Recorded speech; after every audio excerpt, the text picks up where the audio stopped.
55 minutos, é noite de terça-feira, 4 de agosto do ano de 2026.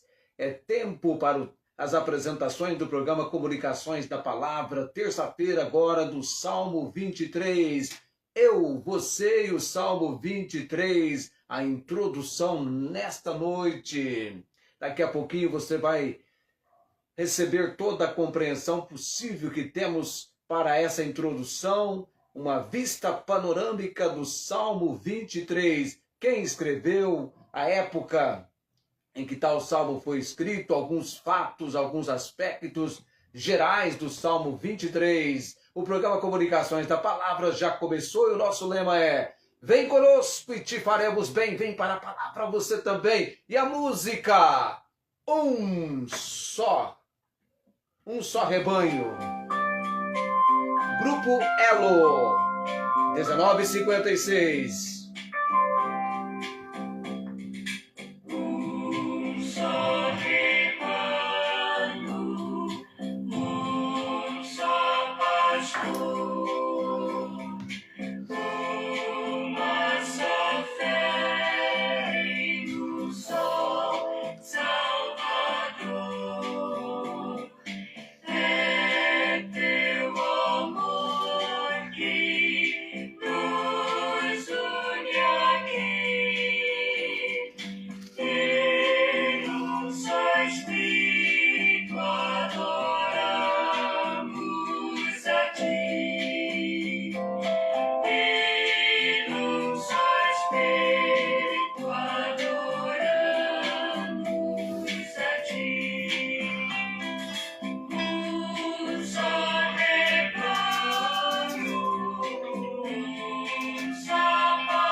Minha cabeça com óleo, meu cálice transborda. Certamente Certamente que a bondade e misericórdia seguirão todos os dias da minha vida e habitarei na casa do Senhor por longos dias. Aí a recitação da Esther Regina, gravada na época, no ano de 2003, são 23 anos, quando naquela época eu era bem mais jovem.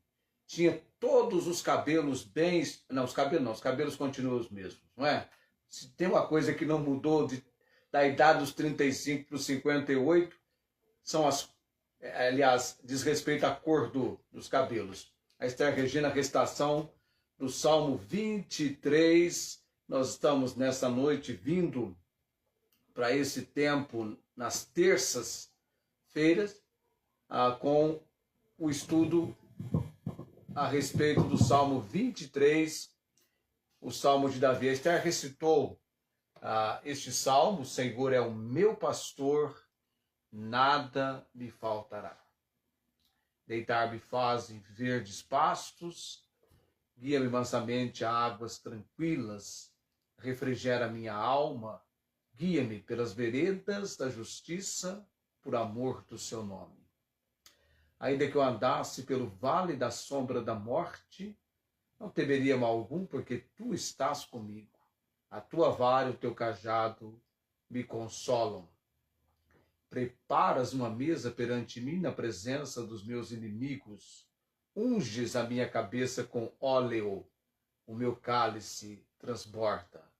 Certamente que a bondade e a misericórdia me seguirão todos os dias da minha vida, e habitarei na casa do Senhor por longos dias.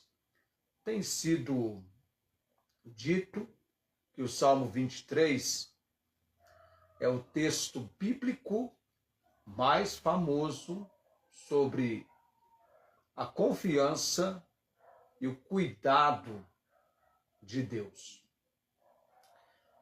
Nós vamos, nesse nosso estudo do Salmo 23, perceber muito a realidade desse fato, da confiança e do cuidado de Deus. O Salmo 23,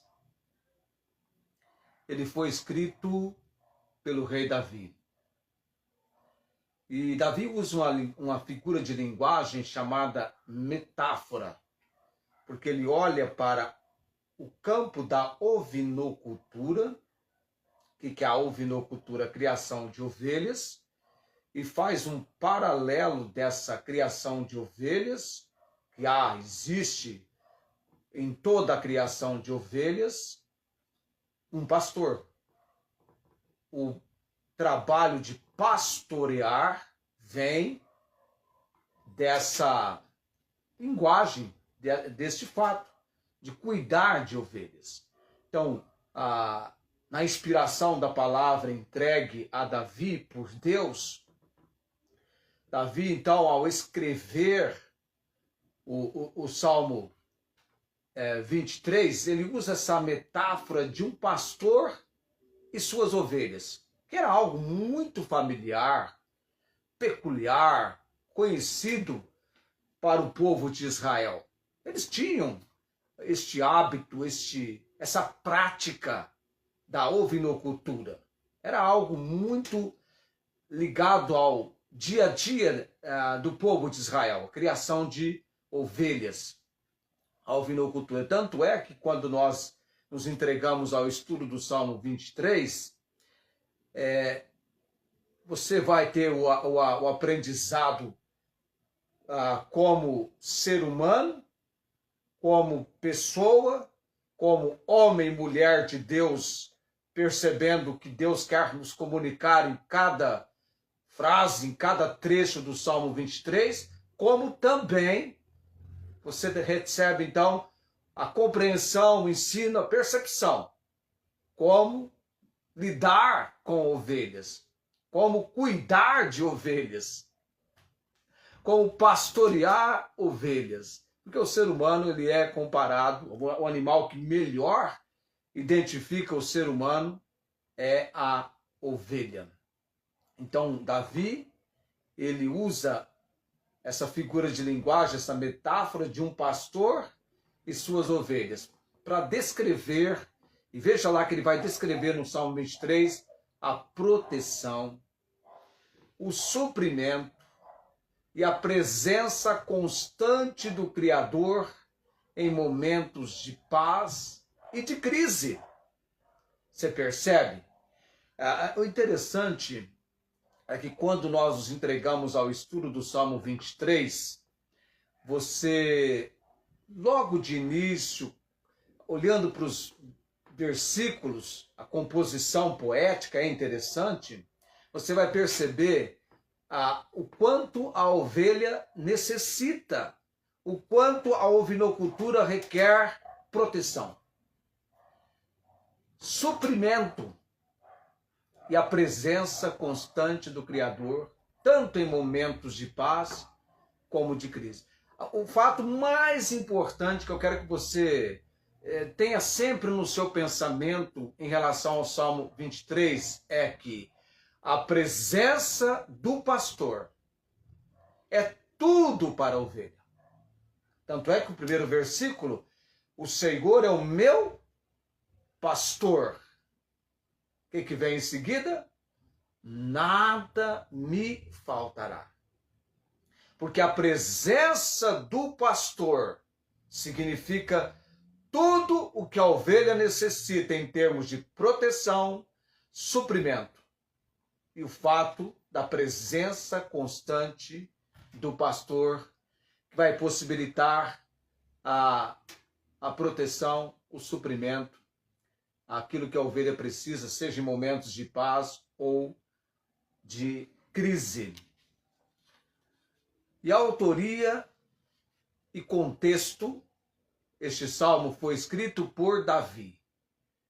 Tinha que ser Davi, ou pelo menos nós pensamos assim, que bom que foi Davi que escreveu o Salmo 23. Por que eu estou pensando que bom foi que Davi escreveu o Salmo 23? Qual era a profissão de Davi? Davi era filho de pastor. E Davi foi pastor de ovelhas. Quando Deus enviou Samuel para ir até a casa de um homem lá em Belém, chamado Jessé, porque dentre os seus filhos Deus havia escolhido um para ser o rei de Israel. E Samuel foi para a casa de Jessé. Vamos lá, para a gente relembrar isso rapidamente. Lá em 1 Samuel. Vamos lá para o livro de 1 Samuel. 1 Samuel, capítulo 16. Vamos relembrar este fato. Comecinho do capítulo 16. Então disse o Senhor a Samuel: até quando terás dó de Saul, havendo eu rejeitado, para que não reine sobre Israel? Veja bem aqui, enche o teu vaso de azeite e vem. Enviar-te a Jessé, o belemita, porque dentre os seus filhos me tenho provido de um rei. E olha que Jessé tinha vários filhos. Porém disse Samuel: como irei eu? Pois ouvindo-o, Saul me matará. Então disse o Senhor: toma uma bezerra das vacas em tuas mãos e diz-lhe: vim para sacrificar ao Senhor. E convidarás a Jessé ao sacrifício, eu te farei saber o que hás de fazer e ungir-me-ás a quem eu te disser. A escolha é feita por Deus. Fez, pois, Samuel o que dissera o Senhor e veio a Belém. Então os anciãos da cidade saíram ao encontro, tremendo, e disseram: de paz é a tua vinda? E disse ele: é de paz. Vim sacrificar ao Senhor. Santificai-vos e vinde comigo ao sacrifício. E santificou ele a Jessé e seus filhos e os convidou ao sacrifício. E sucedeu que, entrando eles, viu a Eliabe e disse: olha como as aparências enganam, amados. Certamente está perante o Senhor o seu ungido. Ele viu Eliabe, alto, né? um rapaz e tanto, não é? O que o Senhor falou para ele no versículo 7? Porém o Senhor disse a Samuel: não atentes para a sua aparência, nem para a grandeza da sua estatura, porque eu tenho rejeitado. Porque o Senhor não vê como vê o homem, pois o homem vê o que está diante dos olhos, porém o Senhor olha para o coração. Então chamou Jessé Abinadab e o fez passar diante de Samuel, o qual disse: nem a este tem escolhido o Senhor. Então Jessé fez passar a Samá, porém disse: tampouco a este tem escolhido o Senhor. Assim fez passar Jessé a seus 7 filhos diante de Samuel. Porém Samuel disse a Jessé: o Senhor não tem escolhido a estes. Que interessante. Passam todos, mas está faltando um. Versículo 11, disse mais Samuel a Jessé: acabaram-se os moços? Ele disse: ainda falta o menor que está apacentando as ovelhas. Davi estava apacentando as ovelhas. Era o menor. Disse, pois, Samuel a Jessé: manda chamá-lo, porquanto não nos assentaremos até que ele venha aqui. Exatamente quem estava faltando é quem Deus queria que viesse para ser ungido rei de Israel. O texto diz,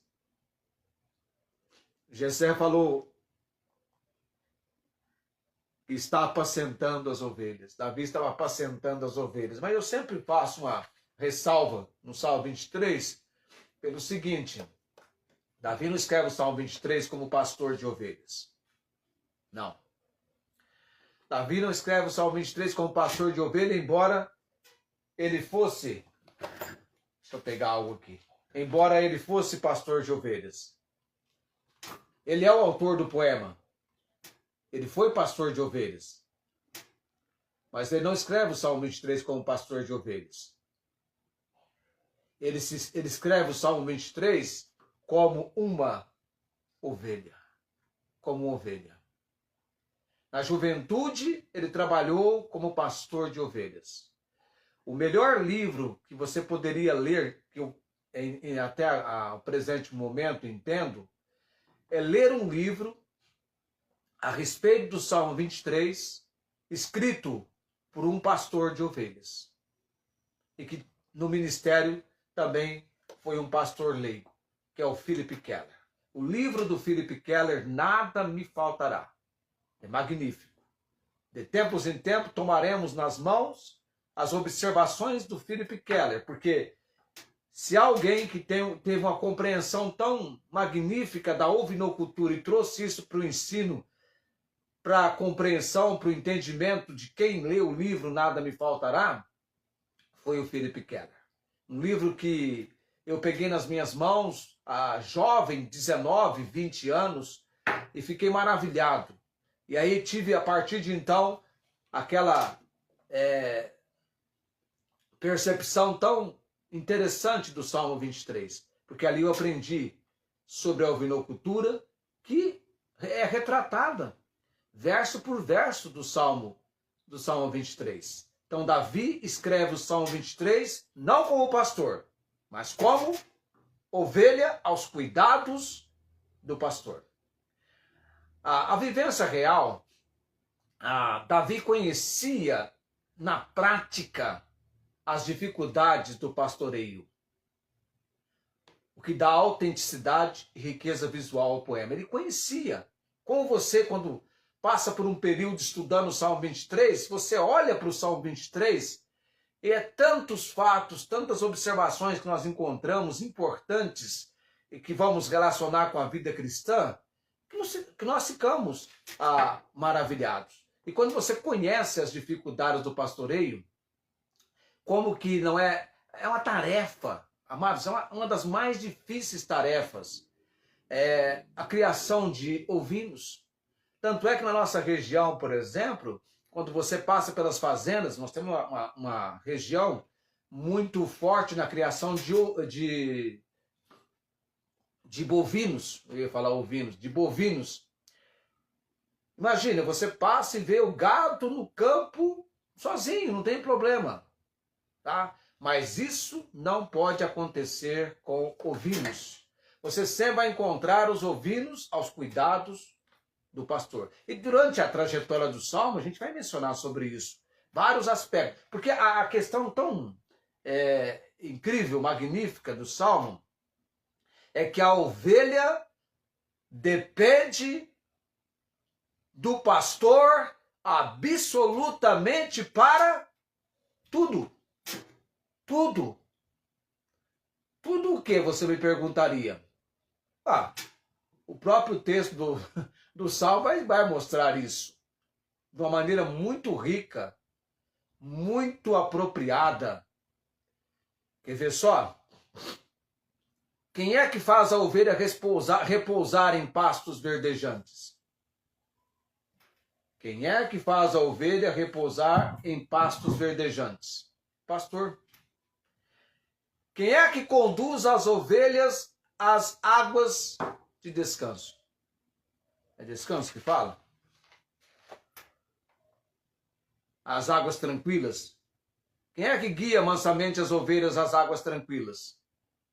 É o pastor. Quem é que refrigera a alma? Aqui no caso a ovelha não tem alma, mas é por ser um animal. Mas quem é que socorre a ovelha quando ela está numa situação de aflição? Quem é que vai guiar a ovelha pelos caminhos corretos, caminhos retos? É o pastor. Quem é que vai estar com a ovelha no vale, vai proporcionar segurança contra o medo, contra o temor? É o pastor. Quem é que prepara uma mesa? Gente, esse prepara uma mesa aqui é interessante demais. Se você já acompanhou comigo o estudo, você sabe sobre isso. Quem é que prepara uma mesa para a ovelha?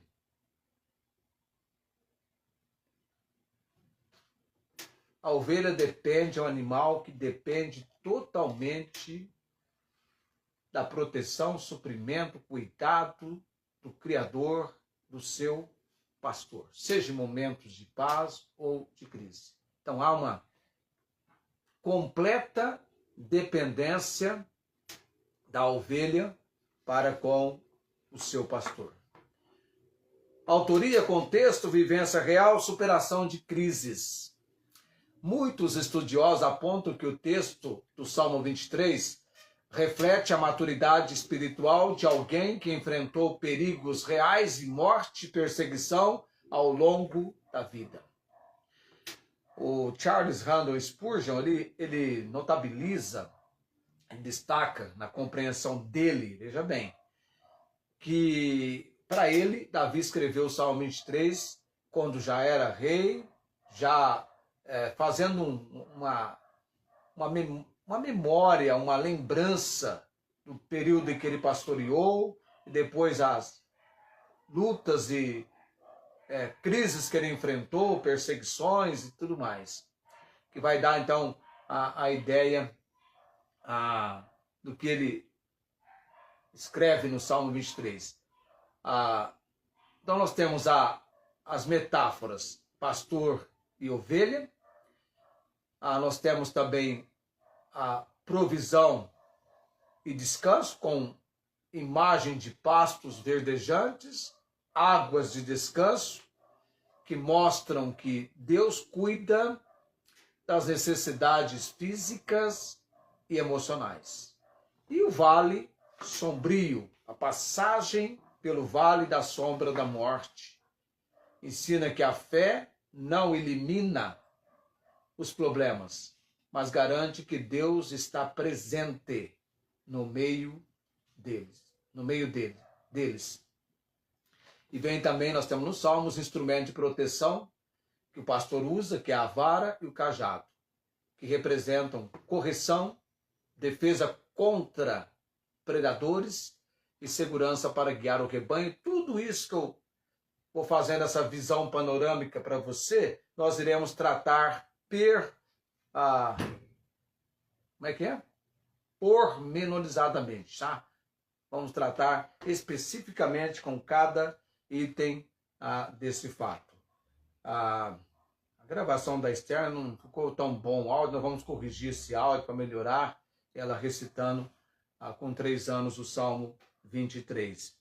Mas tem uma pergunta interessante que a gente vai considerar olhando para o início do salmo, que é o Senhor é o meu pastor. Então, ele define ali, considerando a quem Davi se referia, e no Novo Testamento, a ligação do Salmo 23 com o Novo Testamento, quem é de fato, então, o Senhor do Salmo 23. Quem é o Senhor do Salmo 23? Eu, você e o Salmo 23. É mais ou menos, creio eu, não sei, acho que é um ano, 4 estações do ano. Vamos passar pelas 4 estações do ano, primavera, verão, outono e inverno, quer dizer, vamos passar pelas 4 estações com as ovelhas, vamos fazer essa jornada, essa caminhada. O salmo começa com a ovelha como se ela estivesse conversando com uma outra ovelha do outro lado, e ela está orgulhosa, mencionando os cuidados do seu dono, do seu pastor. Tá? Depois aí muda e vem uma linguagem entre a ovelha e o pastor. Primeiro começa com a ovelha mencionando a respeito do seu pastor. E depois a ovelha se relacionando a uma comunicação da ovelha com o pastor. Ok? Vamos lá então para a oração nesse momento. 4 de agosto de 2008. Marca essa data, é a data do início do nosso tempo do Salmo 23, vindo agora para o programa Comunicações da Palavra. Eu vou soltando aqueles vídeos nossos que a gente tem do Salmo 23, que era então um tempo bem mais amplo, né? E era usado para as apresentações nos cultos de domingo à noite. Muito bem, eu vou para a oração nesse momento, vamos chegando a 20h22, a hora corre, e eu ainda não jantei, tenho que jantar daqui a pouquinho. Vamos lá então. Bendito Deus e Pai Celestial, graças te dou, nós estamos nessa noite introduzindo o estudo do Salmo 23. Ó Pai bendito, será um momento de que muitas pessoas percebam a riqueza deste salmo.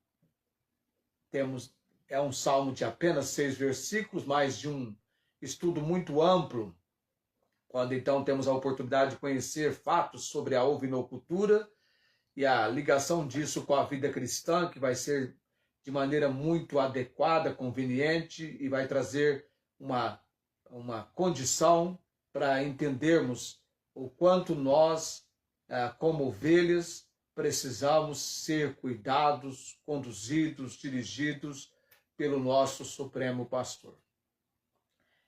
Quero também, nesta noite, perante o altar do Senhor, mencionar nomes pelos quais estamos continuamente orando perante o Senhor. Denise Maria, Deus, eu continuo orando por essa mulher. Tem um problema com o coração e pulmão, mas nós temos lançado tal situação diante da provisão, do cuidado do Senhor.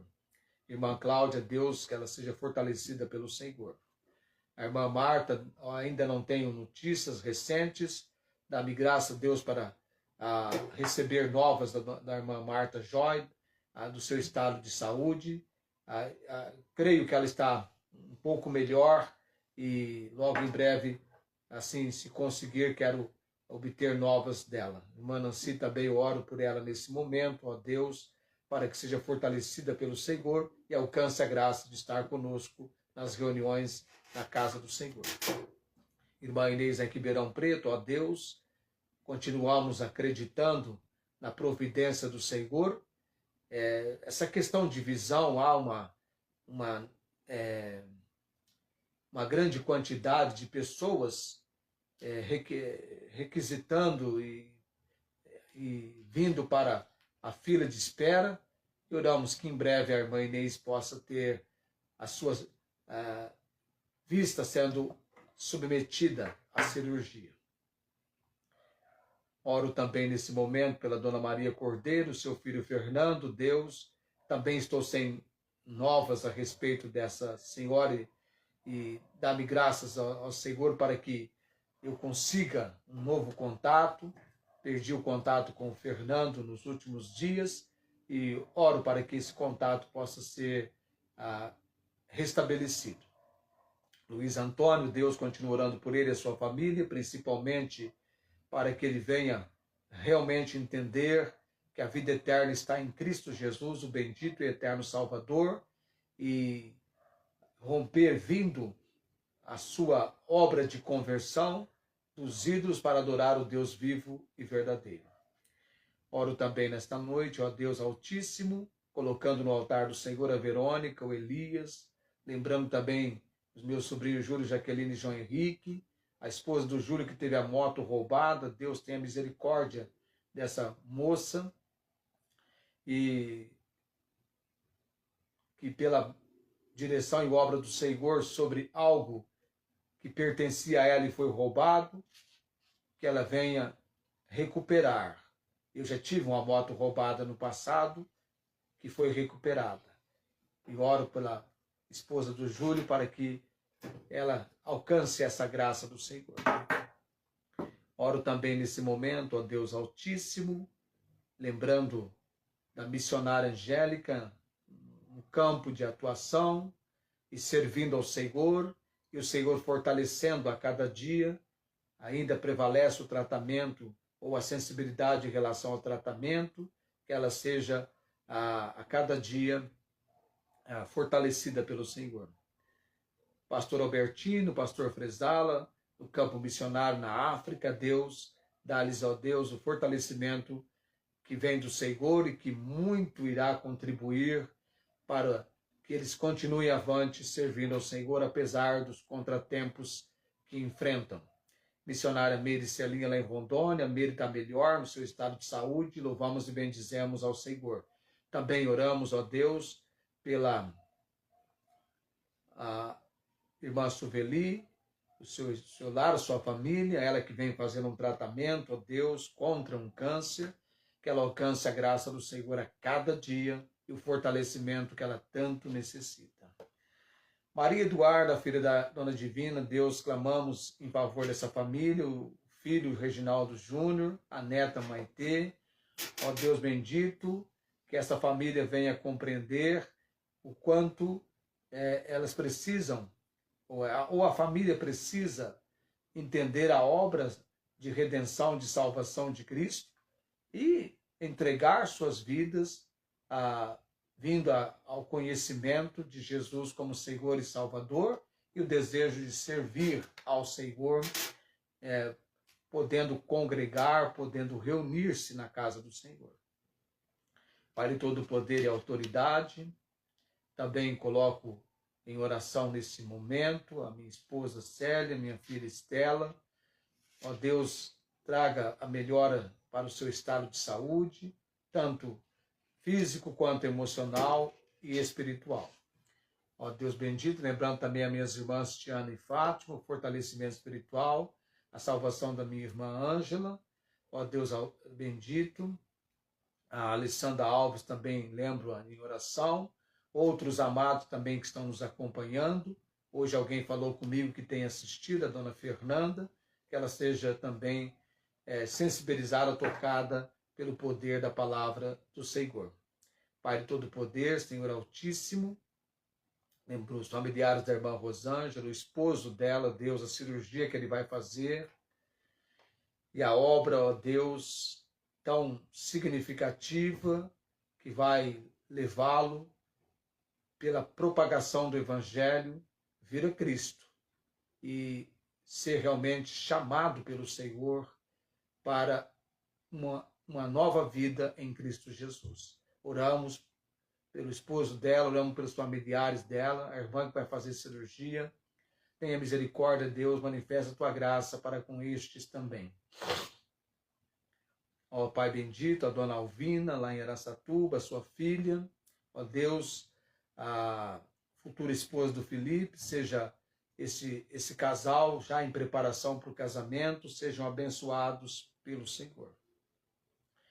Pai de todo poder, Senhor Altíssimo, coloco-me nas tuas poderosas mãos, esses nomes mencionados no altar do Senhor, orando com gratidão no nome de Jesus. Amém. Exatamente 20 horas e 30 minutos. Peraí, deixa eu ver aqui, cara. Deixa eu ver. Alguém escreveu algo ali? Antes que eu faça a bênção araônica. Ah, tá. Ok. Deixa eu tirar o som aqui. Senão eu não consigo fazer o que eu quero. Opa. Cadê? Aqui.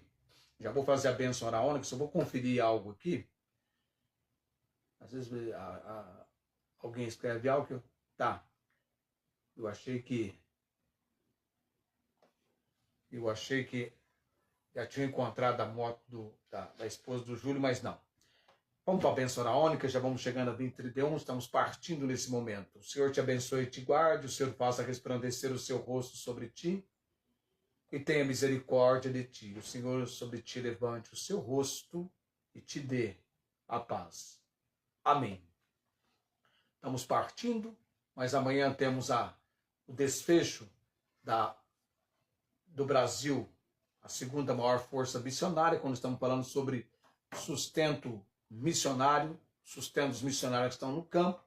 Falamos a respeito dos fazedores de tendas, falamos de parceiros e agora vamos finalizar falando de empresas que investem para com missões. Isso será o assunto de amanhã, fechando esse assunto Brasil, a segunda maior força missionária do mundo. A primeira é dos Estados Unidos. Os Estados Unidos está em primeiro lugar e bem distante do Brasil. Tchau, tenham todos uma ótima noite. Querendo Deus, amanhã nos encontraremos 19h55. Tchau, gente. Tchau, tchau.